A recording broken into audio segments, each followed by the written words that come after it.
lëvizja vetëvendosje është fituese e 2025-ës, ka përqenë fituese edhe në 2026-ën, po edhe vitet e ardhshme siç po duket, ndihmuar edhe nga mentaliteti vjetruar e ekstrem jo bashkëpunues i partive të tjera.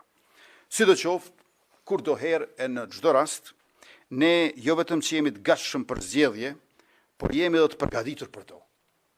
Kemi dashur dhe kemi ofruar mundësi për zgjedhje qysh në qershor, kur e pam se nuk donin bashkëpunim. E kemi marrë disa herë prej tyre refuzimin e ftesave për bashkëpunim, gjersa na e kanë bërë të pamundshëm çfarëdo qeverisje me koalicion me ta. Jemi në këtë situatë për shkak të kalkulimeve të humbësve, që po përpiqen të zvoglojnë humbjet e tyre me këso makinacionesh, por kjo është e pamundur. Realiteti nuk ndryshohet nëse fillimisht nuk e pranon atë, e ata duhet t'ja pranojnë vetes faktin se kanë humbur. Të dashur qytetar e mbështetës që na ndiqni, sot unë dua të bëj një propozim të menduar mirë.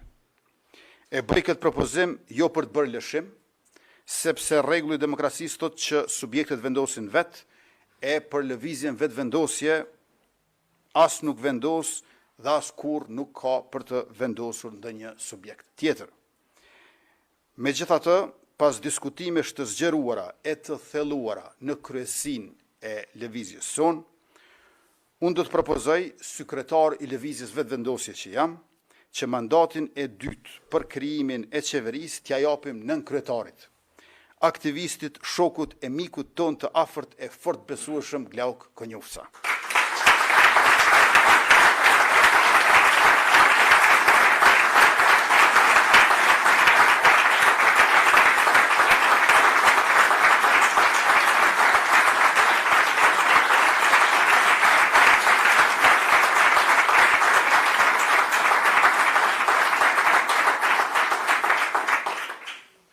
Këtë propozim e bëj për shkak të vlerësimit e besimit të madh që kam dhe që kemi të gjithë ne bashkë të Glauku, por edhe për shkak që të mos bëhen dy herë zgjedhje, edhe në dhjetor edhe në prill.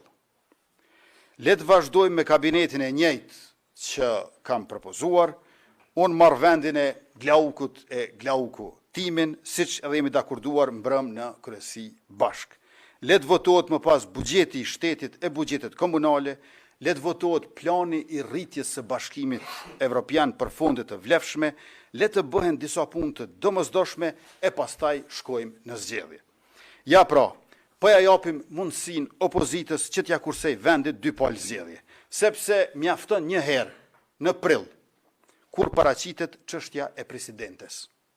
Ne do të shkojmë përpara me tentimin e dytë, me mandatarin e dytë, Glauk Konjufsën, me qeverinë e njëjtë, me dëshirën më të mirë për shtetin e për vendin, për popullin e për të gjithë qytetarët pa dallim. Shpresoj të mos e keq përdorin dhe të mos e humbin edhe këtë mundësi. Ne si vetëvendosje jemi gati për zgjedhje sot. Jemi gati edhe në dhjetor, në muajin e ardhshëm. Jemi edhe më shumë gati në prill, në vitin e ardhshëm. Por po e japim këtë mundësi si zgjidhje për këtë blokim të kotë, të shkaktuar nga kokëforcia e inati, nga kalkulimet e gabuara, blokim që po bëhet i dëmshëm, jo për lëvizjen vetëvendosje, po për Republikën e Kosovës. Opozitarëve ju themi, ju lutem, mos u betononi në pozitën e bllokuesit. Ja ku e keni shansin. Mos e lini që të ikë edhe ky shans Kosovës sonë të përbashkët. Të dashur aktivist, në 2 dekada aktivizmi masiv e intenziv në lëvizjen vetëvendosje, Glauk Konjufsa na ka mësuar se ndërtimi i shteteve të zhvilluara ka qenë rezultati i një reflektimi afatgjatë. Forca e shteteve qëndron në thellësinë e themeleve të tyre. Drejtësia e themeleve përcaktohej nga bashkërendimi i dritës së mendjes me regjistrimin e përvojave. Shtetet e fuqishme janë ndërtuar mbi filozofi të forta. Shtetet e Bashkuara të Amerikës u ndërtuan nga ata që jo vetëm morën me vete filozofinë e Humit e të Lockeut, por ishin edhe vetë filozof, të kalibrit të madh si Paine, Jefferson, Adams e të tjerë, siç qëndrojnë në themel të Francës, Descartes, Voltaire, Rousseau, apo të Gjermanisë, Kanti, Hegeli e të tjerë. Mes filozofive të forta, filozofia më e fortë është filozofia e lirisë.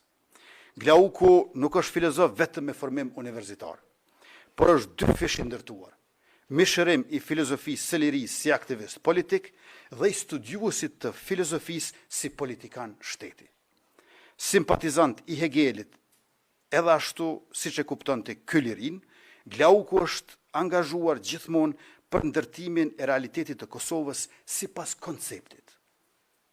Për ndërtimin e shtetit sipas konceptit shtet, si popull, territor dhe sovranitet, teksa shikonte se po na ikte territori, popullsia dhe sovraniteti dhe angazhohej bashkë me gjithë neve për t'i mbrojtur këto. Mbartës i kthjellësisë që në çastet e para të organizatës sonë, televizjes sonë, figura e pjekurisë si nënkretar për vite i lëvizjes sonë, shembulli i urtësisë si kryetari i Kuvendit të Kosovës, mjeshtër i komunikimit dhe argumentimit si ministër jashtëm i Republikës sonë, diku te 180 artikuj ka shkruar Glauku, duke përshkruar në detajin më të hollë dhe në horizontin më të lartë ditën dhe fatin e Kosovës e të shqiptarëve mbar.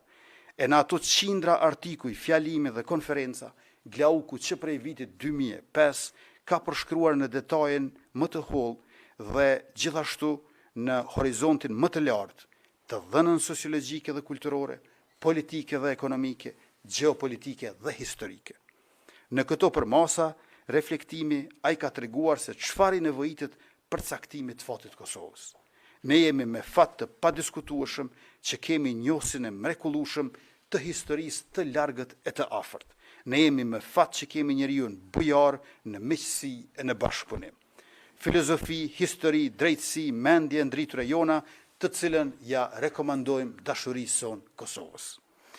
Të nderuar delegat, në situatën në cilën jemi, të shkohet në zgjedhjen e dhjetor, pa e miratuar buxhetin për vitin 2026 është rrezikim i qëndrueshmërisë së shtetit dhe stabilitetit ekonomik të vendit. Janë, ju e dini, 85.000 shërbyes publik që marrin paga nga buxheti, janë 300.000 pensionistë gjithsej që marrin pensionin nga buxheti, janë 400.000 fëmijë që marrin shtesa nga buxheti, janë 10 mijëra fermer e mijëra biznese që marrin subvencione nga shteti. Vendi nuk duhet të shkojë në zgjedhje pa buxhet të miratuar në kuvend.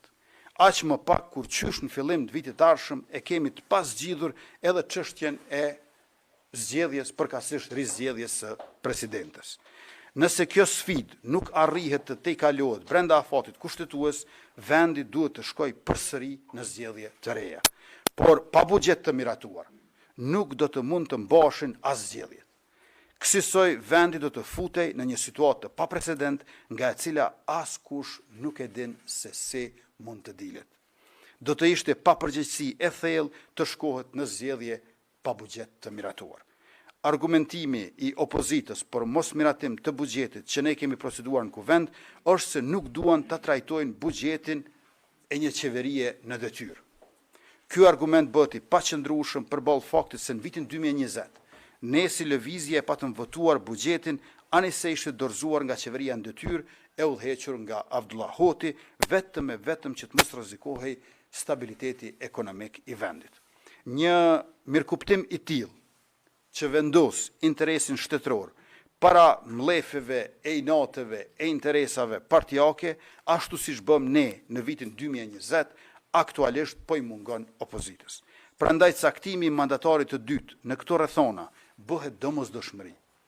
Nëse ajo çfarë duhet për miratim të buxhetit, që nga që buxheti dorëzohet nga një qeveri fuqiplot, atëherë le ta votoj opozita një qeveri të udhëhequr nga Glauku, e cila e dorëzon buxhetin për miratim në kuvend të Republikës. E me këtë evitojmë edhe mbajtjen e dy parë zgjedhjeve brenda pak muajsh. Në vend se të paguajmë miliona euro për një palë zgjedhje më tepër sa që duhet, ato para mund të shfrytëzojmë në të mirë të qytetarëve.